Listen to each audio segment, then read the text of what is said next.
dang kids. They stay on their acting game, y'all. In the theater. No, this is the theater. Y'all stay acting. Like this one. Acting like his feelings hurt. Because he kept asking Angel the same question over and over again.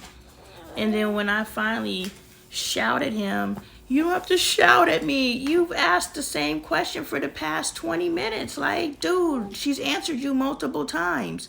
Stop. And he's just over here, no. Okay, 6 versus 20. Stop is the point. And I just wanted to let Angel know. I realized through your life. Anyway, I realized throughout your life I have not treated you the way that you deserve. Don't call me stupid, Kaden. I know when you were younger, I biased you over Bailey, so I gave you more attention than I gave Bailey. No, you were younger. You were 2, but then like That's fair, you know. I can't just walk off, you know. well, Angel, you were born during extreme hardship. Yeah, you abandoned Bailey. You said.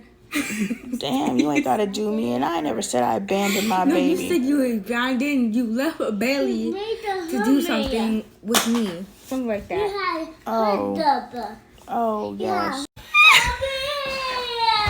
Why you like this? Hey, why you like it? Now please be quiet, Jesus. Y'all, this little boy, y'all had to see it. He went. Michael just gave him a little push, and he was like, and it flipped, and then y'all saw he ended up hanging over the bed. And if you've seen the previous videos where Caden sets himself up, where he's falls, then you'll know where that came from. But it was hilarious because he was like, big eyes and wide mouth. He's like, and then hung himself over the bed. Anyway, back to Angel. So I just want to let you know that you were born into an extreme, difficult time, and I was just doing whatever I could do to stay alive. So it wasn't me necessarily neglecting you. It was just me trying to watch the old videos and realize that realize that we were living at like Aunt Gigi's house, Aunt Gigi's house, because we didn't have a place to live, and it was just kind of like, you know. I don't know how to say it. Yeah, it was like our little halfway home. We had moved back from Dallas, and I had to find a job, and so she let us sleep in her extra bedroom until I found a job. Man, like I've lived a lot of life. I love you so much, Mom. Oh, I love you too, kiddo. Oh, I was saying that like I can't really express in words how much I love you. You know how, and like at night, like yesterday, I was like, I love you, Mommy. Mm-hmm. You know? Because I really, really, really do love you. And like when I love somebody so much that like I could say I love you 1,000,000 times and still not be done with saying I love you. Aw, thank you, babe. It's you know, so much to express. My heart overfills with love for you, Mom. I love you. Thank you. I love you too. No, I don't give kisses. Gone now. I need to get that love out. I'll give you a hug now. You can.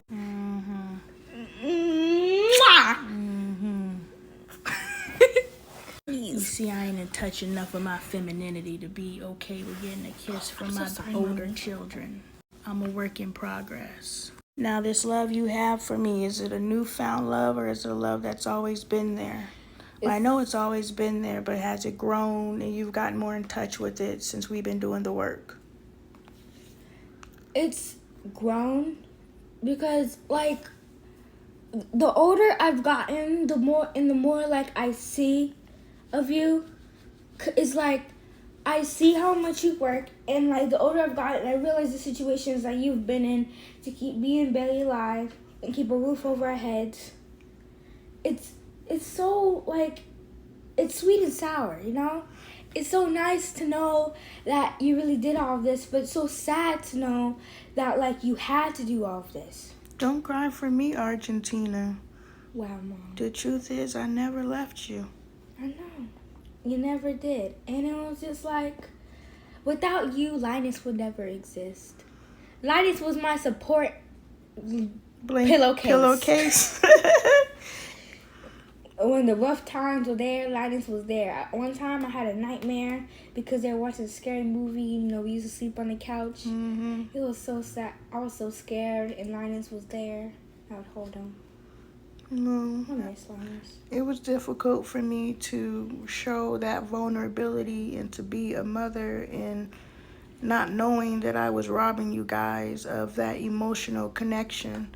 So I appreciate that you appreciate the efforts that I did make, because I didn't know how to be vulnerable and to be expressive and to truly nurture and love you guys. I just knew how to provide for you guys. I knew how to give gestures. You know what I'm saying?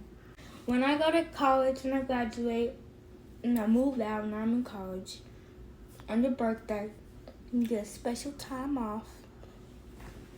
And I'm gonna stand outside of your house, your big $1 billion house with like 1,200 bedrooms and extra guest rooms.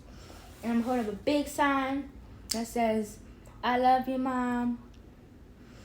And I'm gonna hold it out and I'm gonna play Go Shawty, It's Your Birthday by 50 Cent.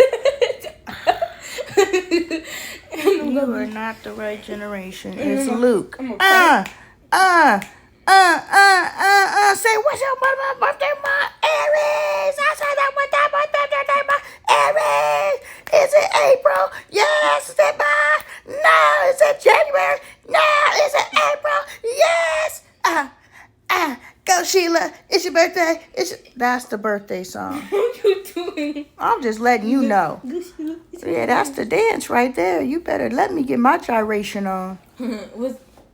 What's it called? I don't know what the gyration was called, but you better let me have it. Press the little thing, make a big boom box. Press the little thing, stand up here like this. Throw a rock at your window. Damn. Or call You you gotta and be like, deface my home. Yeah, just call me. call you and be like, "Mama, look outside your front window." Mm-hmm. And I'm gonna be like, "I love you." Yeah, I didn't see you for who you were, Angel, but now I'm seeing you for who you are. And I've tried to change you. But if I can embrace you, release control to gain control, if I can release you and allow you to be who you are, then you feel free to be who you are, and then I can help guide you through that versus trying to repress who you are and totally scrap who you are and try to figure something out just because of who you are bumps up against something in me. So I say all that to say I appreciate who you are, and I'm seeing you for who you are for the first time. So I apologize that you've had to live in a home with your primary parent not seeing you for who you are. You deserve better. And I'm happy that I've had this awakening to give you better. I've apologized to everyone, but I haven't apologized to you yet. So I apologize to you, everything. I apologize to you for everything. All the things that I've done to you. That's great that you feel that way. But if you ever sit up in your space and you're like, man, my mom did this, I'm apologizing for it. I'm owning it. And I ask you your forgiveness because you deserve better. And I plan to give you better going forward.